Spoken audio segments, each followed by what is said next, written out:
What's up, guys? Welcome back to the No Sell Club. My name is Dan. How are we doing today? Listen, tonight was an extravaganza. We got the premiere of Wrestlemania XL, Behind the Curtain, the documentary that talks about the lead up to Wrestlemania 40 in Philly and how we got to that main event.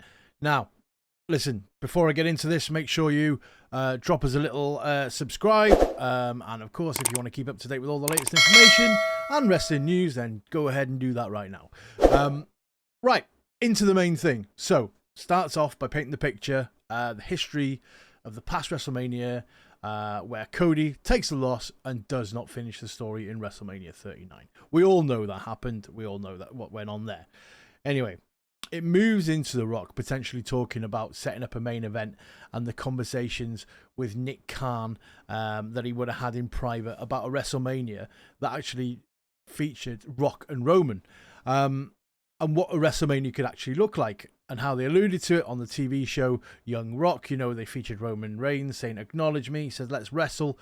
And then The Rock's like, "No, that's only a match that's set up for WrestleMania." So some interesting storytelling, cross-channel storytelling from TV series to actual professional wrestling. And for some reason, The Rock takes it upon himself to actually decide that it's going to be Rock and Roman in WrestleMania 40. And this is pre him being on the board. So they have these conversations, and then The Rock does then join the board of TKO, kind of flexes his power a bit to shoehorn himself into the WrestleMania event. That point, he doesn't come across all that brilliantly. Comes up to, I think it was 4 days before the Rumble when this happened, when he actually joined the board. Why didn't they just have him win the Rumble? Like, that would have saved so much hassle. Just get The Rock to win the Rumble, and then there wouldn't be any moaning about it. Obviously, there would be some moaning about it, but, you know, Cody would have to finish his story some other time. That, for me, would have been the easiest way to shoehorn him into that main event, is to have him come back at the Rumble and win it.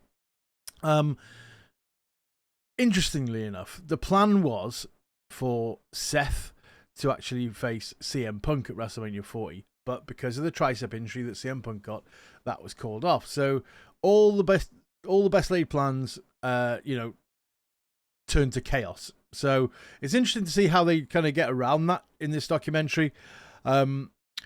What is really real from this documentary is the fact that you see Cody's utter dejection at the fact that being told by Triple H that it's probably going to be Rock and Roman at WrestleMania, even though like he's lined up to win the Rumble as well.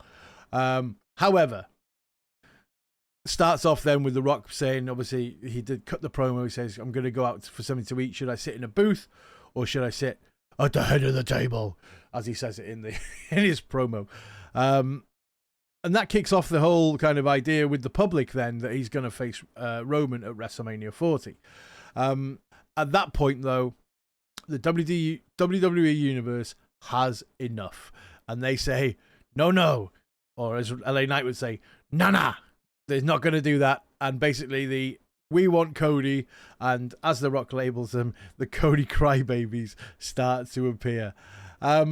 Completely flips on its head. Rock then puts himself over as the one who makes the decision off the back of the heat. So obviously there's all this heat going on. It trended on Twitter for like 4 days. We want Cody. And it paints the picture as if The Rock made the decision.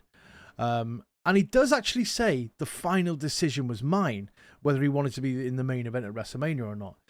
Does that not undermine Triple H's kind of creative power as head of content creation?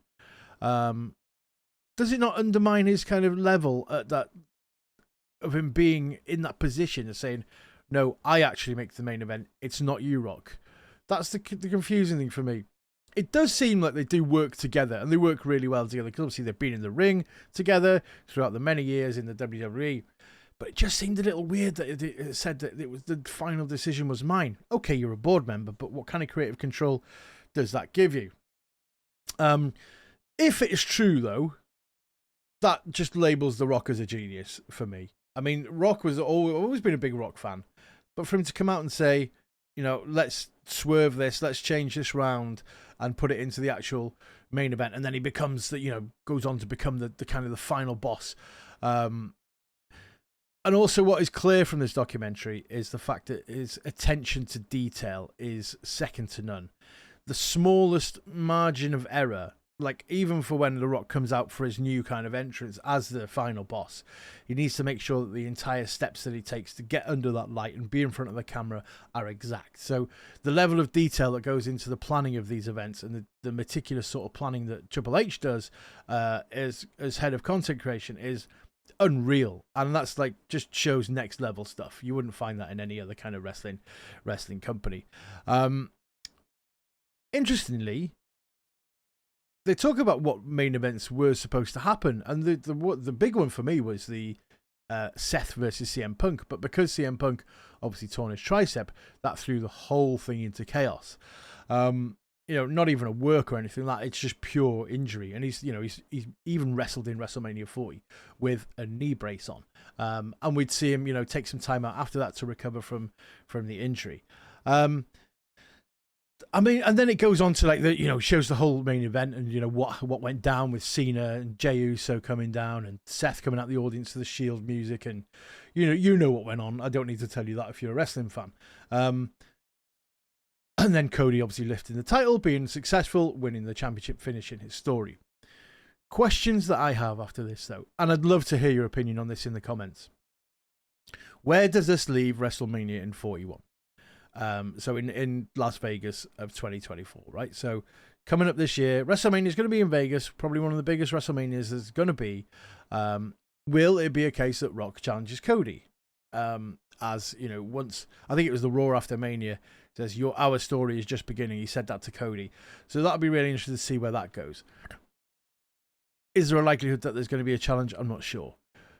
But then they've built up this whole bloodline story, and I don't know whether this is going to be a SummerSlam thing where you're going to get Roman with his kind of bloodline as well as the Solos version of the bloodline.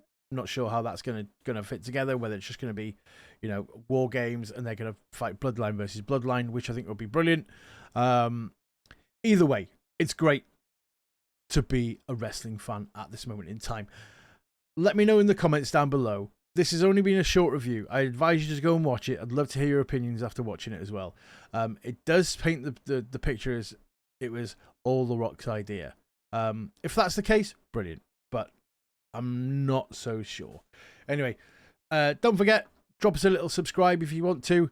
Follow the channel, share the channel.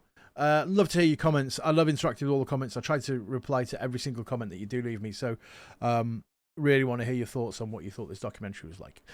Listen, I am Dan. This has been the No Sell Club, and I will see you on the next one. Take it easy.